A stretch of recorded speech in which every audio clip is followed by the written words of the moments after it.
तो कैसे हो प्यारे बच्चों, आज हम करेंगे चैप्टर नंबर 4। चैप्टर नंबर 4 के अंदर हम करेंगे एक्सरसाइज 4.3। तो हम जो चैप्टर कर रहे हैं उसका नाम है द्विघात समीकरण। द्विघात समीकरण में क्या है, इसके अंदर मूलों की प्रकृति बतानी है हमें। मूल d इज लेस देन 0, यानी d के मान यदि 0 से छोटे आते हैं, 0 से छोटे का मतलब है -1 आ जाए, -2 आ जाए, -3 आ जाए, यानी माइनस में कोई भी संख्या आ जाए तो वो सारे जो मूल होंगे वो काल्पनिक होंगे, या ऐसे भी कह सकते हैं मूल वास्तविक नहीं होंगे। उसके बाद क्या है, अगर हल करने पर इसका मान d का मान 0 आ जाता है, क्या आ जाता है 0 आ गया, तो मूल दोनों क्या होंगे, वास्तविक और बराबर होंगे। यानी वास्तविक होंगे, वास्तविक का मतलब है पॉजिटिव मान आएंगे, कोई भी आ सकता है मान प्लस का, और वो दोनों ही मान बराबर आएंगे, एक जैसे होंगे दोनों। और तीसरी कंडीशन में क्या है, इसके अंदर तो दोनों मूल बराबर आएंगे, जैसे एक 5 है दूसरा 5 आएगा, एक बटा 2 है तो दूसरा भी 1/2 आएगा। इसके अंदर मूल वास्तविक तो होंगे, वास्तविक का मतलब प्लस में आएंगे सारे, लेकिन दोनों भिन्न भिन्न होंगे, एक 2 होगा तो एक 5 होगा, यानी अलग अलग होंगे, दोनों होंगे वास्तविक, माइनस में नहीं होंगे। इन दोनों कंडीशन में वास्तविक रहेंगे मूल, 0 आएगा तो बराबर मूल रहेंगे दोनों, और d का मान अगर 0 से बड़ा है, यानी 1 2 3 4 अनलिमिटेड कोई भी मान आ सकता है, और वो मूल वास्तविक होने के साथ साथ भिन्न भिन्न होंगे, यानी एक जैसे। पहला प्रश्न इसके अंदर दिया है, दी गई द्विघात समीकरणों को हल करके बताइए कि मूलों की प्रकृति कैसी है। तो हम मूलों की प्रकृति ज्ञात करेंगे, और उसमें ये भी दिखा है कि अगर अस्तित्व हो तो ज्ञात कीजिए, यानी अगर मूल वास्तविक d 0 आता है या d का मान 0 से बड़ा आता है तो हमें उनको ज्ञात भी करना है। तो हम पहला क्वेश्चन हल कर रहे हैं, इसमें क्या किया है, 2x² - 3x + 5। तो इसके अंदर आप देखो तो a का मान हमारे पास कितना है 2, क्योंकि a होता है x² का गुणांक। उसके बाद b का मान हमारे पास है -3, और c का मान है हमारे पास 5। देखो समीकरण में ये a होता है x² का गुणांक, और b क्या होता है x का गुणांक, और c का होता है सीधा अचर पद होता है। अब a हमारे पास 2 आ गया, b -3 और c 5। अब हम d ज्ञात करेंगे। d को हिंदी में बोलते हैं विविक्त कर, तो मैं d लिखूंगा, विविक्त कर नहीं लिखूंगा। d बराबर b² - 4ac। अब इसके अंदर आपको क्या करना है, मान रख के हल करना है। जैसे b का मान हमारे पास क्या है -3, तो यहां क्या रखेंगे -3 और ऊपर स्क्वायर करेंगे 4। फिर a का मान हमारे पास 2 है, और c का मान क्या है 5। अब -3 का स्क्वायर, यानी -3 को 3 से गुणा करेंगे तो क्या आ जाएगा प्लस का 9, क्योंकि -3 का -3 से गुणा करोगे तो क्या आ जाएगा, माइनस का माइनस से गुणा करेंगे प्लस हो जाएगा, और 3 × 3 9 आ जाएगा। इनका गुणा करो 4 दूनी 8, 8 को 5 से किया तो 40 आ जाएगा। तो यहाँ 40 में से 9 घटाएंगे तो कितना आ जाएगा -31। तो d हमारा क्या आ गया, माइनस का आ गया, d क्या आ गया, जो कि 0 से छोटा मान है। किससे छोटा है, 0 से छोटा है, क्योंकि माइनस में आ रहा है। तो इसका मतलब क्या होगा, मूल काल्पनिक होंगे, मूल काल्पनिक होंगे, या काल्पनिक हैं। मूल क्या है, काल्पनिक हैं, ठीक है। तो ये इसका आंसर है। इसको ऐसे लिख सकते हैं, मूल वास्तविक नहीं है, ठीक है, या तो काल्पनिक लिख सकते हो या फिर लिख सकते हो मूल वास्तविक नहीं है। तो ये हो गया हमारा पहला क्वेश्चन। इसी प्रकार हम अगला क्वेश्चन हल करेंगे। तो अगला प्रश्न हमारे पास है,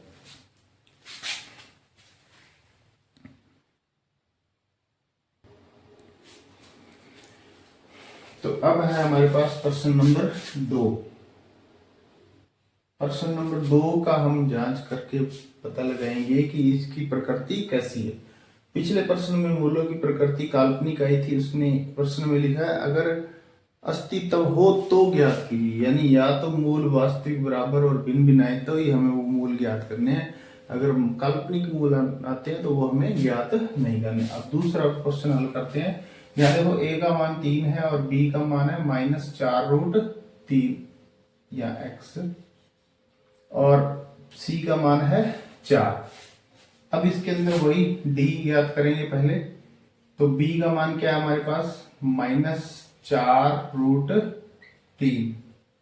अब इसका क्या करेंगे ऊपर स्क्वायर, -4, a का मान कितना है यहाँ 3 है और c का मान कितना है 4।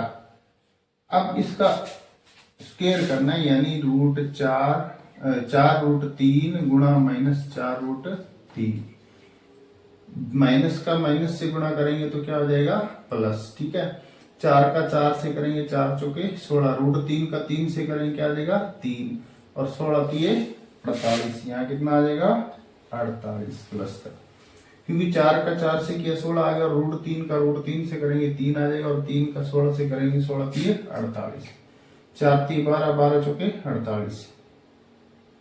तो ये क्या आ गया, यानी डी हमारे पास आ गया 0, 48 में से 48 गए 0। इसका मतलब है मूल वास्तविक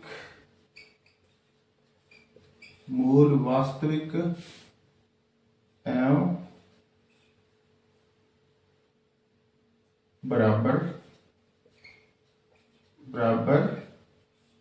है, मूल वास्तविक एवं बराबर है।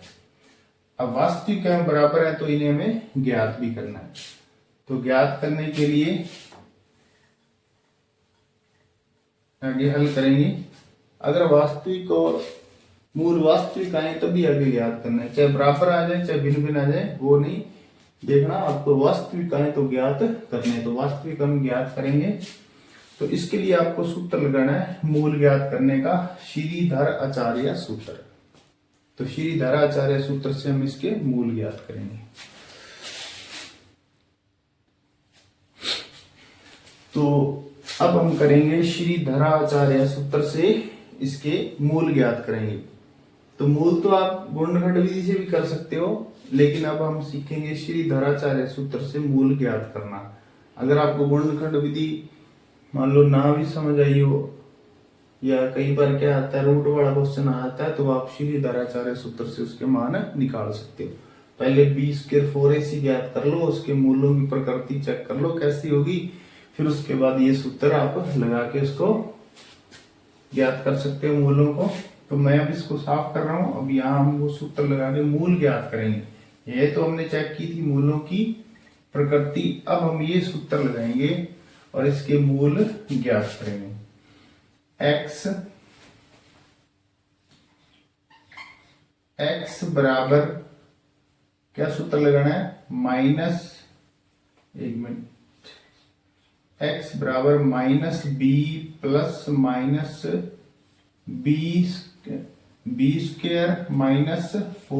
-b² और बटा में क्या है 2a।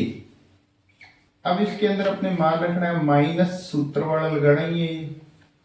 अब b का मान रखना है, b का मान भी यहाँ क्या दे रखा है -4√3 प्लस माइनस √b²4ac का मान अभी हमने मूलों की प्रकृति ज्ञात की थी, तो b²4ac का मान हमने निकाला था, वहां 0 आया था। कितना आया था, तो वो आप यहाँ 0 रख दोगे। ठीक है, अब 2a का मान कितना है बटा में 3।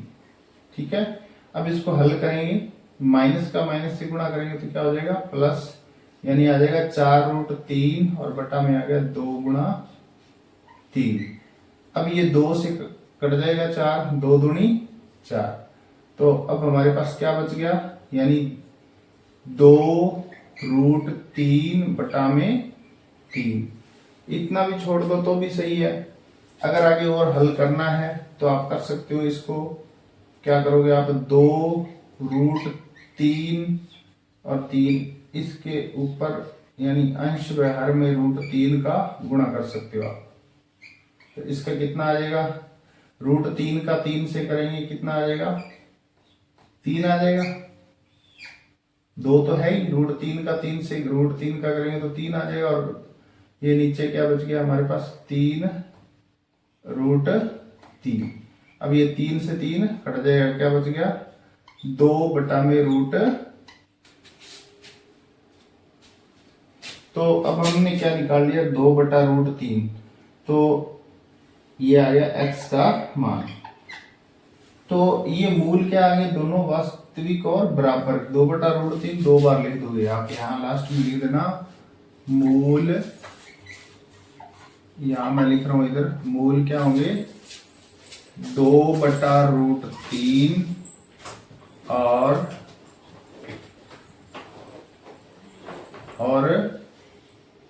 फिर 2/√3, क्योंकि दोनों मूल वास्तविक एवं बराबर है। तो ये इसका आंसर है। ठीक है, ये हमारे पास क्या आ गए, इसके मूल आ गए। तो इसी तरह अब हम अगला प्रश्न करेंगे।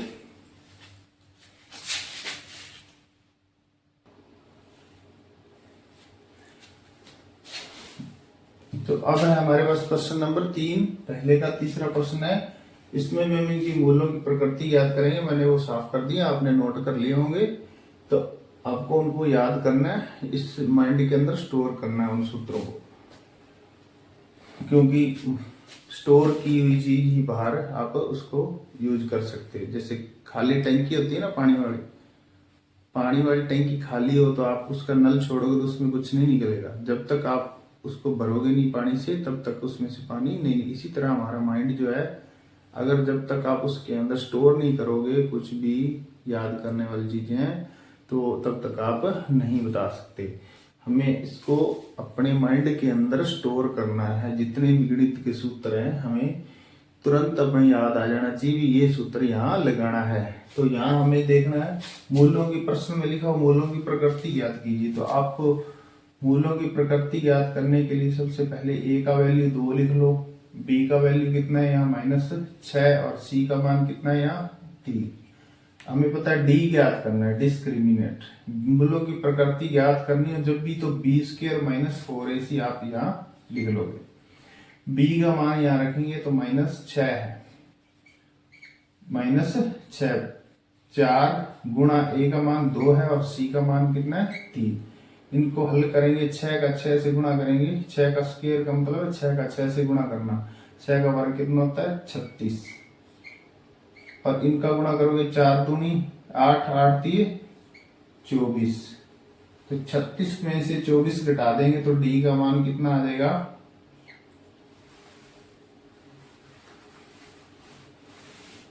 12 आ जाएगा d का मान। तो d का मान 12 आ गया, यानी ये आ गया >0। यानी 0 से मान क्या है, बड़ा है। 0 से तो बड़ा ही है ना, छोटा नहीं है। छोटे कौन से होते हैं, माइनस वाले। तो d 12 आ गया, यानी d का मान 0 से बड़ा है। इसका मतलब है मूल वास्तविक एवं भिन्न भिन्न होंगे। मूल वास्तविक एवं भिन्न भिन्न होंगे। यानी वास्तविक है लेकिन एक जैसे नहीं है, अलग अलग होंगे, भिन्न भिन्न होंगे। तो यहां से हमें ये तो पता लग गया भी मूल वास्तविक है। तो वास्तविक है तो हम उसे, उन मूलों को हम ज्ञात करेंगे। यहां मैं कर रहा हूं। तो मूलों को ज्ञात करने के लिए अभी आपको बताया श्रीधराचार्य सूत्र। श्रीधराचार्य सूत्र याद रखना, उसको इंग्लिश के अंदर स्टैंडर्ड फॉर्मूला बोलते हैं। तो वह है x बराबर -b प्लस -√b² - 4ac। ये सूत्र है, बटा में क्या होता है इसके 2a। अब इसके अंदर सिर्फ हमने ये जो समीकरण है इसके मान रखने हैं। माइनस सूत्र बड़ा लगाना है पहले।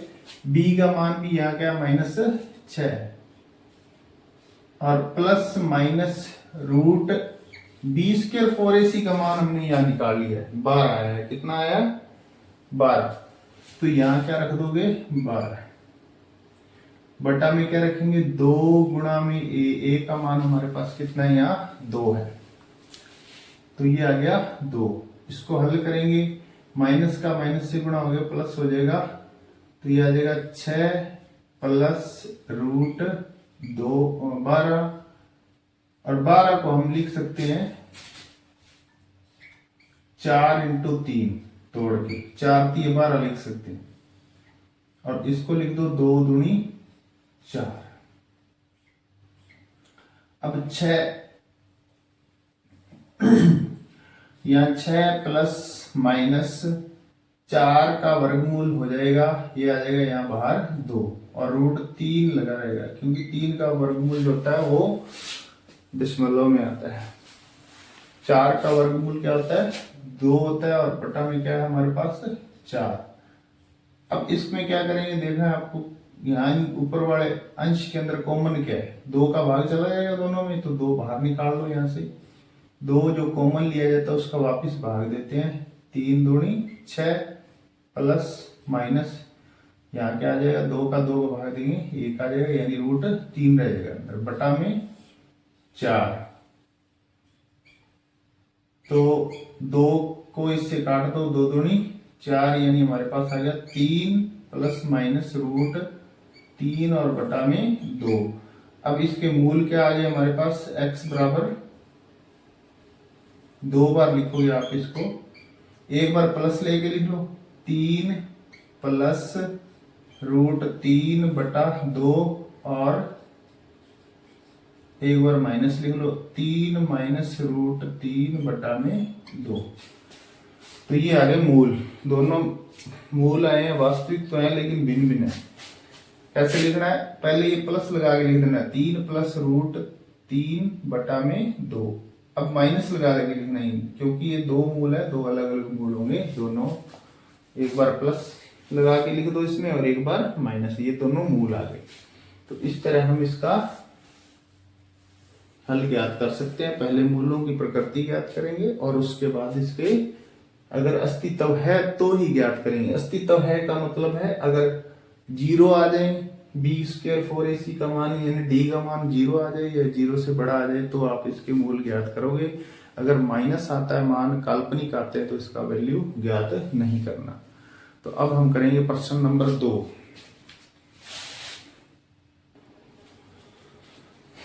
तो अब है हमारे पास प्रश्न नंबर 2। प्रश्न नंबर 2 के अंदर के का मान ज्ञात करना है। द्विघात समीकरण दी हुई है, यहाँ एक के का मान यहाँ से इसने लिखा नहीं है, यानी कोई अंक है वहां पर इसने के लिख दिए।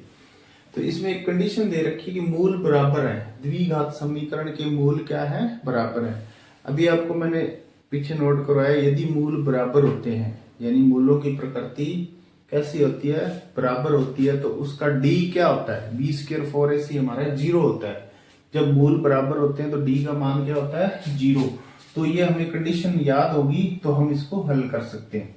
पहले हम इसके क्या लिखेंगे, ए का वैल्यू लिख दो 2, बी का मान कितना है, यहाँ देखो बी का मान x का गुणांक k है यहाँ, और c क्या हमारे पास 3 है। तो हमें अगर पता है भी मूल बराबर होते हैं तो बराबर मूल कब होते हैं, जब d का मान 0 होता है, यानी d बराबर B square 4ac B square minus 4ac, इसका मान क्या होता है, 0 होता है। ये हमें पता होगा तो हम कर सकते हैं। तो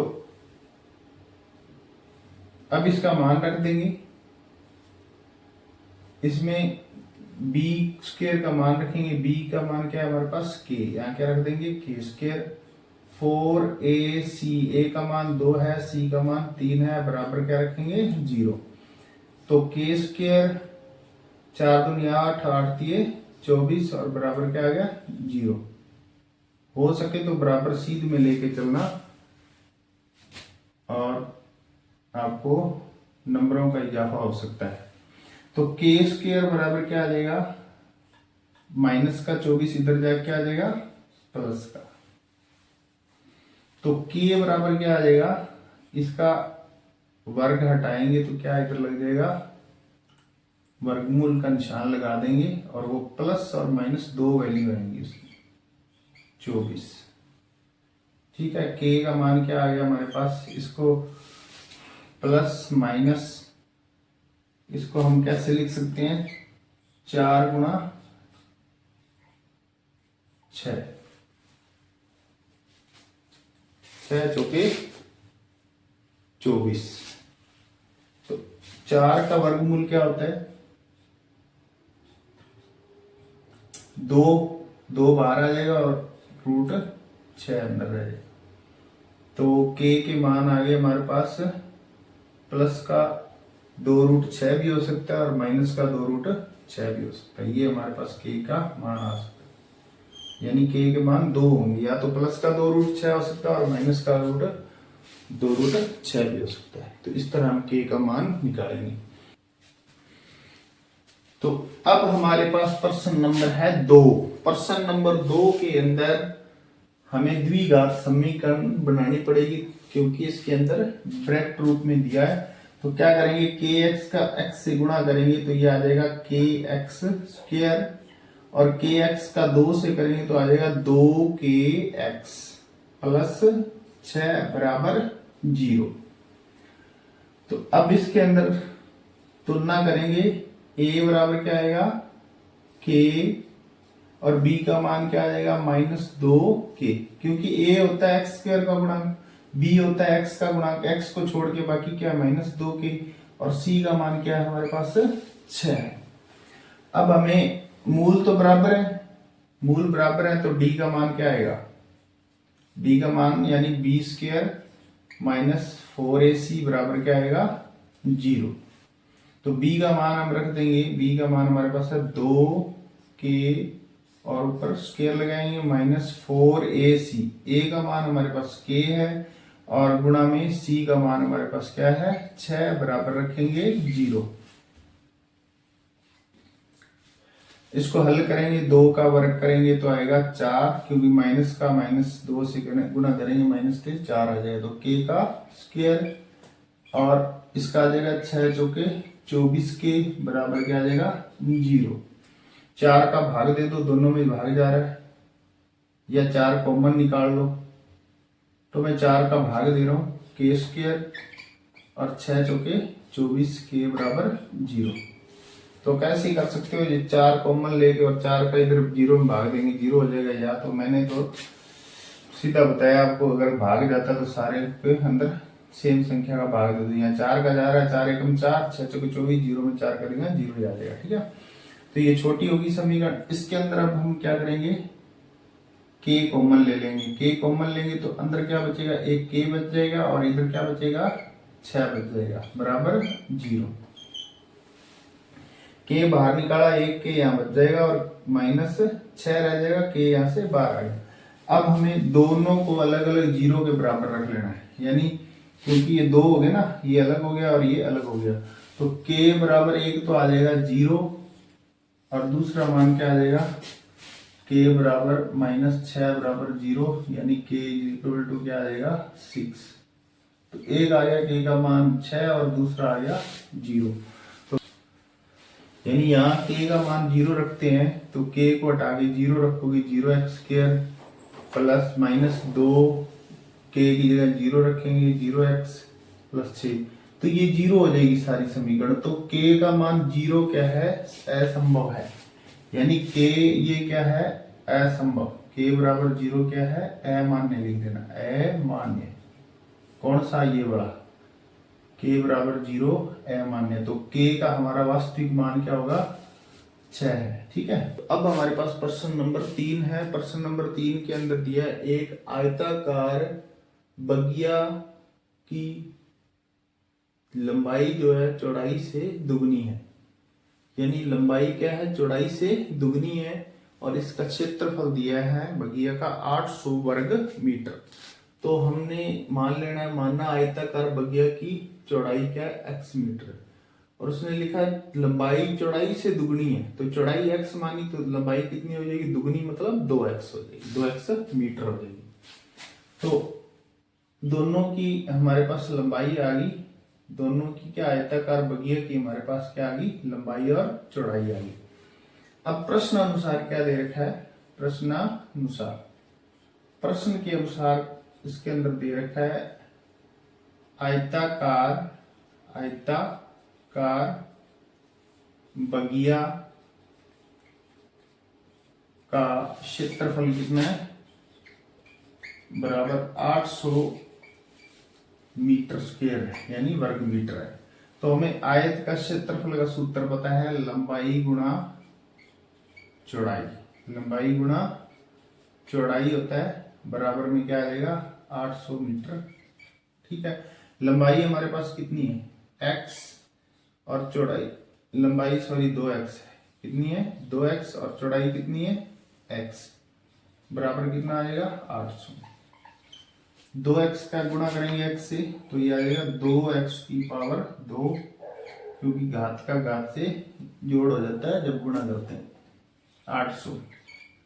तो x स्क्वायर बराबर क्या आएगा, 2 का इधर भाग दे देंगे, 800 बटा में क्या आएगा 2, तो ये आ जाएगा x स्क्वायर बराबर 400। अब x बराबर क्या आ जाएगा रूट 400 लग जाएगा, यानी स्क्वायर यहां से हटाएंगे तो इधर क्या लग जाएगा वर्गमूल का निशान। अब 400 का वर्गमूल कितना होता है, x बराबर 20 आ जाएगा, प्लस का भी 20 आएगा और माइनस का भी 20 आएगा। ठीक है, यानी x बराबर हमारे पास मान आ गया एक तो -20 और प्लस का 20। तो x -20 अमान्य होगा, क्योंकि हमें पता है किसी भी आयताकार या कोई भी आकृति होती है उसकी लंबाई या चौड़ाई माइनस में कभी नहीं आती।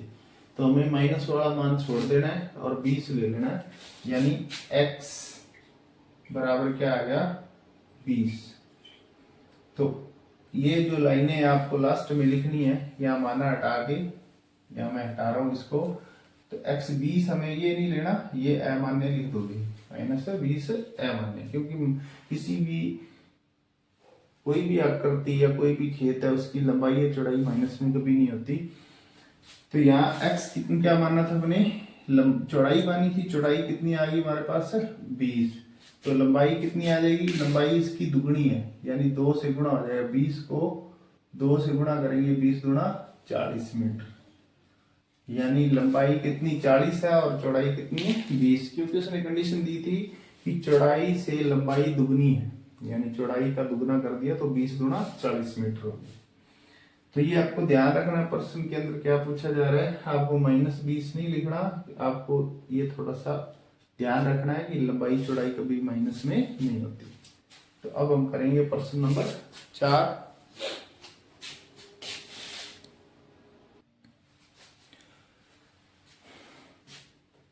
तो अब हम करेंगे प्रश्न नंबर 4।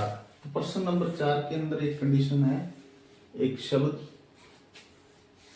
समस्या दे रखी है, उसके अंदर लिखा है 2 मित्रों की आयु का योग 20 वर्ष है, यानी 2 मित्र हैं, उनकी आयु का टोटल दे रखा है 20 वर्ष। दोनों की आयु का योग कितना है 20 वर्ष। अब अगर मैं आपको कह दूं भी एक 5 साल का है, एक कितने का है 5 का, तो दूसरा कितने का होगा, 20 में से क्या घटा देंगे 5 घटा देंगे, कितना आ जाएगा 15, यानी एक 5 का तो दूसरे कितना हो जाएगा 15 साल का, 15 और 5 20 साल। लेकिन हमें ये पता नहीं है कि वो 5 साल का है एक मित्र, या 6 साल का है या 7 साल का, तो उससे हम मानेंगे, माना पहले मित्र की आयु x वर्ष, तो दूसरे मित्र की आयु 20 माइनस x हो जाएगी। जैसे मैंने आपको बताया भी एक अगर 5 साल का है, दूसरे की आयु ज्ञात करनी है तो 20 में से 5 घटाएंगे, क्योंकि आयु का योग उनका कितना है 20 वर्ष है, तो यहाँ हम घटा देंगे 20 माइनस x वर्ष। अब एक मित्र की आयु x वर्ष है और दूसरे मित्र की आयु 20 माइनस x वर्ष है। अब अगली कंडीशन में क्या दे रखा है, उसने कहा है इनकी 4 वर्ष पूर्व की आयु, दोनों की आज से 4 साल पहले की जो आयु थी उनका गुणनफल 48 दे रखा है इसके अंदर। तो हमें प्रश्न के अनुसार करने के लिए हमें गुणा करना पड़ेगा 4 साल पहले की आयु। तो यहां मैंने पहले निकाली है 4 वर्ष पूर्व पहले मित्र की आयु, यानी मैंने कहा था ना 4 साल का, अब वर्तमान है, ये क्या है पहले मित्र की आयु कितनी है, वर्तमान, ये आप लिख देना यहाँ इसके अंदर वर्तमान, यहाँ ऐड कर लेना पहले मित्र की वर्तमान आयु, ठीक है। यहाँ मैं लिखा नहीं, वर्तमान आप लिख देना, शब्द इसके अंदर जोड़ लेना। पहले मित्र की वर्तमान आयु x वर्ष है, दोनों दूसरे मित्र की वर्तमान आयु कितनी हो जाएगी 20 माइनस एक्स। अब हमें ज्ञात करनी है 4 वर्ष पूर्व, अब की कितनी है, एग्जाम्पल लिया था हमने 5 साल है, अब एक की, तो आज से 4 साल पहले भी कितने का था वो 1 वर्ष का, 4 घटाएंगे ना, अब एक दूसरा 15 का है उसमें 4 घटाएंगे तो कितना है 11। तो हमें वर्तमान आयु x वर्ष है और 20 माइनस एक्स वर्ष है, इन दोनों में से 4 4 घटा देंगे। जैसे 4 वर्ष पूर्व पहले मित्र की आयु x में से 4 घटा देंगे, फिर 4 वर्ष पूर्व दूसरे मित्र की आयु 20x, क्योंकि दूसरे मित्र की आयु 20 माइनस एक्स है, इसमें से हम 4 घटाएंगे, तो 4 घटाएंगे तो 20 में से 4 गए 16 माइनस एक्स वर्ष। अब हमें दोनों की आयु आ गई हमारे पास 4 साल पहले की, एक की x माइनस 4 होगी, दूसरे की 16 माइनस एक्स होगी। तो अब हम करेंगे प्रश्नानुसार। प्रश्न के अनुसार क्या है, दोनों की 4 वर्ष पूर्व की आयु का गुणनफल दे रखा है, यानी x माइनस 4 और गुणा किसका करना है, दूसरे की आयु, दूसरे मित्र की आयु, ये आयु है ये भी आयु, इनका गुणा करने पर क्या आ रहा है 48 यानी 48 आ रहा है। अब हम इसको हल करके समीकरण बनाएंगे, आपको गुणा करना सिखाया, ब्रैकेट का ब्रैकेट से कैसे करते हैं, x बाहर लिखोगे 16 माइनस एक्स, माइनस 4 बाहर लिखा, फिर 16 माइनस एक्स और बराबर 48, अंदर गुणा करेंगे 16x हो जाएगा, 16 का x से, x का x से करेंगे तो x स्क्वायर हो जाएगा, फिर 4 का 16 से, 16 चौके 64 और बाहर माइनस है तो अंदर प्लस कर दोगे, ये 4x से करेंगे क्या आ जाएगा 4x और बराबर क्या आ जाएगा 48। 48 का पक्षांतरण करो, इधर ले आओ, बराबर 0 कर लो। अब देखो इसके अंदर एक्स स्क्वायर का और कोई पद है इसके अंदर नहीं है, जिसको लिख लो पहले एक्स स्क्वायर। उसके बाद देखो यहाँ 16x है और यहाँ 4x है, ये दोनों क्या है एक जातीय पद है, 16 और 4 दोनों प्लस प्लस के हैं, तो प्लस के कितने हो जाएंगे 20x, माइनस के 64 है और माइनस के 48 है, तो माइनस माइनस जुड़ के कितने हो जाएंगे 8 और 4 12, 6 4 10 और 1 11, 112 और बराबर 0। मैंने आपको बताया अगर पहले माइनस आ जाए तो आप सारों को माइनस से गुणा कर दोगे, सभी के निशान बदल देने आपको, यहाँ हो जाएगा प्लस और यहाँ हो जाएगा माइनस और यहाँ हो जाएगा प्लस 112 बराबर 0। यानी अगर पहले माइनस आता है एक्स के स्क्वायर के साथ तो आपको सारों के निशान बदल देने हैं, माइनस का माइनस से गुणा किया प्लस, माइनस का प्लस से करेंगे माइनस और माइनस का माइनस से करेंगे प्लस, यानी निशान बदल देंगे। अब ये समीकरण आ गई हमारी। इसने प्रश्न में पूछा है कि क्या ये स्थिति संभव है, ये मित्र की आयु x वर्ष है और एक दूसरे दोनों की आयु का योग दे रखा है, एक की 4 वर्ष पूर्व की आयु का यानी गुणनफल 48, ये इसमें संभव है या नहीं पूछा है। तो संभव है या नहीं, पहले हम इसका डी ज्ञात करेंगे, डिस्क्रिमिनेट, b का मान हम ज्ञात करेंगे, यानी d का मान, b नहीं d का, डिस्क्रिमिनेट यानी विविक्त कर ज्ञात करेंगे। समीकरण हमारे पास बन गई, हम इसका विविक्त कर ज्ञात करेंगे। तो मैं ये ऊपर साफ कर रहा हूं पहले, फिर हम इसकी जांच करते हैं कि ये स्थिति संभव है या नहीं। स्थिति संभव होगी तो मूल वास्तविक या भिन्न भिन्न या मूल वास्तविक या बराबर आ जाएंगे इस समीकरण से। अगर ये नहीं आता तो देखो यहां से a कितना आएगा, इसके नीचे ही हल करना है आपको, a बराबर 1, b बराबर कितना है -20 और c का मान कितना है हमारे पास 112। अब हमें d ज्ञात करना है, d बराबर होता है b स्क्वायर -4ac। तो b का वैल्यू कितना रखेंगे -20 का स्क्वायर और -4 गुणा a का मान 1 है और c का मान 112 है। b का स्क्वायर यानी 20 को 20 से करोगे तो ये आ जाएगा 400 प्लस का, और इनका गुणा करोगे तो आप ये आ जाएगा 4 दूनी 8 और 11 चौके 44, 448। अब 448 प्लस किया, अब 400 माइनस किया, तो माइनस के कितने बच गए 48।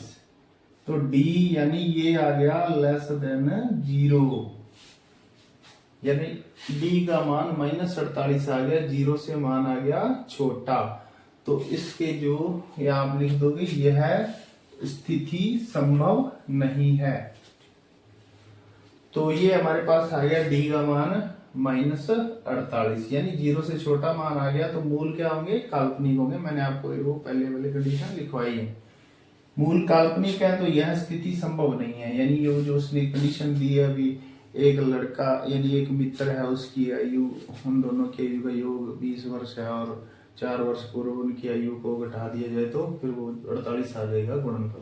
तो ये स्थिति संभव नहीं है, क्योंकि अगर डी का मान माइनस आ जाए तो आप उसको आगे हल नहीं करोगे, लिख दोगे मूल काल्पनिक है, यह स्थिति संभव नहीं है। तो ये हो गया हमारा प्रश्न नंबर 4। अब करेंगे अगला प्रश्न नंबर 5।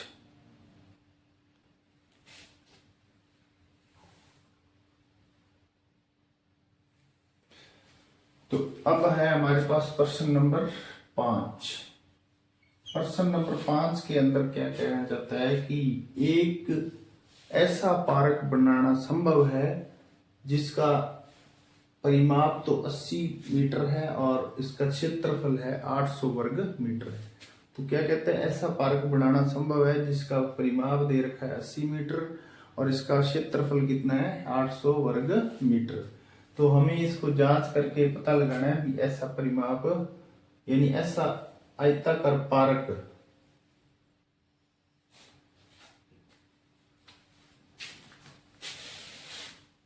दोबारा। तो अब हम करेंगे प्रश्न नंबर 5। इसके अंदर क्या है, एक कंडीशन दे रखी है, एक आयताकार पार्क है और वो ये पूछ रहे हैं प्रश्न के अंदर कि एक आयताकार पार्क बनाना संभव है जिसका परिमाप 80 मीटर है और इसका क्षेत्रफल इस आयताकार पार्क का क्या है 800 वर्ग मीटर है। तो हमें जांच करके पता लगाना है, डी ज्ञात करेंगे हम, पहले समीकरण बना लेते हैं, उसके बाद डी ज्ञात करेंगे। तो कैसे करेंगे, देखो हमें दिया आयताकार पार्क का परिमाप 80 मीटर है, तो आयत के परिमाप ज्ञात करने का सूत्र क्या है आयत का, वो सूत्र होता है दो लंबाई प्लस चौड़ाई, ये होता है सूत्र परिमाप ज्ञात करने। इसका परिमाप बराबर रख लेंगे 80, ये दिया है। अब 2 लंबाई हमने x मानी है और चौड़ाई क्या मान ली y, और बराबर 80। अब ये 2 गुणा में इसका इधर भाग दे देंगे तो ये क्या आएगा x प्लस वाई बराबर 80 बटा में 2, यानी x प्लस वाई बराबर आ जाएगा 40। समीकरण नंबर 1। अब दूसरे में क्या दे रखा है, आयताकार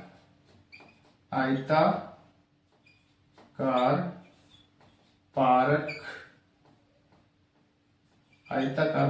का क्षेत्रफल, आयताकार पारक का क्षेत्रफल दिया 800 मीटर स्क्वायर यानी वर्ग मीटर दिया। तो आयत का क्षेत्रफल ज्ञात करने का सूत्र होता है लंबाई गुणा चौड़ाई।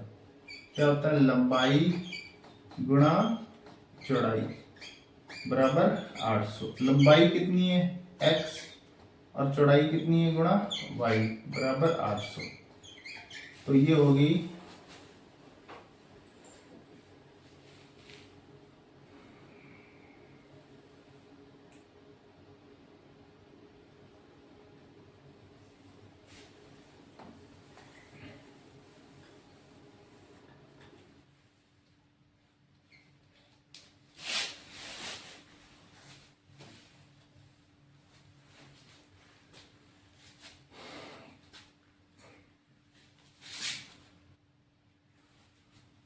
तो अब हमने निकाला है, यानी x प्लस वाई बराबर आ गया 40 और यहाँ x बराबर मैं लिख लूंगा 40 माइनस वाई। समीकरण नंबर 1 कर दें, y को पक्षांतरण करके इधर रख दिया, 40 माइनस वाई हो गया और ये होगी समीकरण नंबर 1।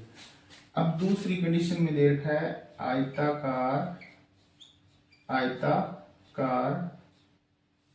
पारक का क्षेत्रफल, बराबर है 800 मीटर स्क्वायर।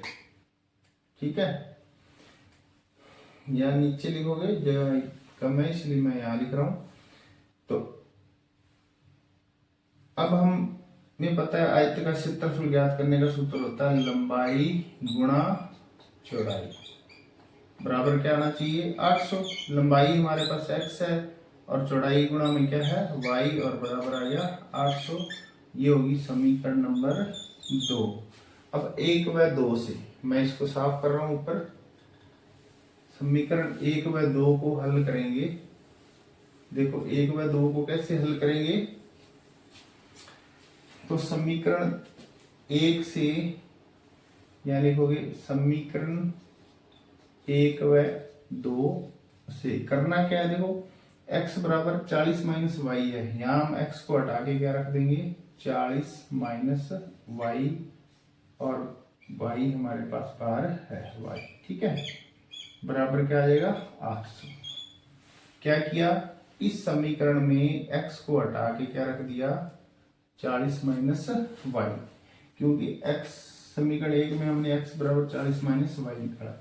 अब इसका अंतर गुणा करेंगे 40 y और y का y से करेंगे y स्क्वायर, और 800 को इधर ले आओ माइनस का 800 बराबर 0। माइनस वाई स्क्वायर पहले लिख दिया, प्लस का 40 यहाँ लिख दिया y, और माइनस 800 बराबर 0। अब आपको मैंने बताया है कि अगर माइनस पहले आता है तो आप सारों के निशान बदल के लिख सकते हो, यानी माइनस का गुणा कर दिया करो। y प्लस का हो जाएगा, माइनस का 40y हो जाएगा, और प्लस का 800 हो जाएगा बराबर 0। ठीक है, अगर माइनस पहले आता है माइनस को गुणा कर दो, सभी के निशान बदल जाएंगे। तो y यानी a का मान हमारे पास 1 है, और b का मान हमारे पास क्या है माइनस का 40 है, और c का मान हमारे पास 800 है। हम इसका d ज्ञात करेंगे, d बराबर होता है b स्क्वायर माइनस 4ac, और b का मान हम रख देंगे माइनस 40, और ऊपर स्क्वायर करेंगे 4 गुणा a का मान 1 है, c का मान 800 है।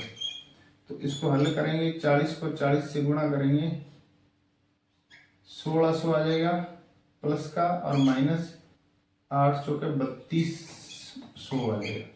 तो 1600 में 3200 घटा दिए तो माइनस के क्या बच गए 1600। तो ये क्या आ गया लेस देन 0, यानी 0 से छोटा मान है माइनस 1600। डी क्या आ गया 0 से छोटा, तो ये हो गए मूल काल्पनिक। मूल काल्पनिक, या इसको आप ऐसे भी लिख सकते हो मूल वास्तविक नहीं है। तो यह पारक बनाना संभव नहीं है। क्या लिख दोगे लास्ट में, यह पारक बनाना संभव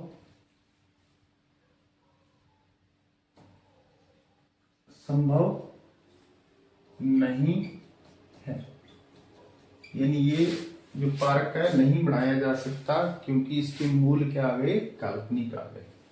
तो ये हमारा चैप्टर नंबर 4 जो है वो पूरा खत्म हो चुका है। 3 एक्सरसाइज थी इसके अंदर, 4.1 और 2 और 3, तीनों मैंने करवा दी है।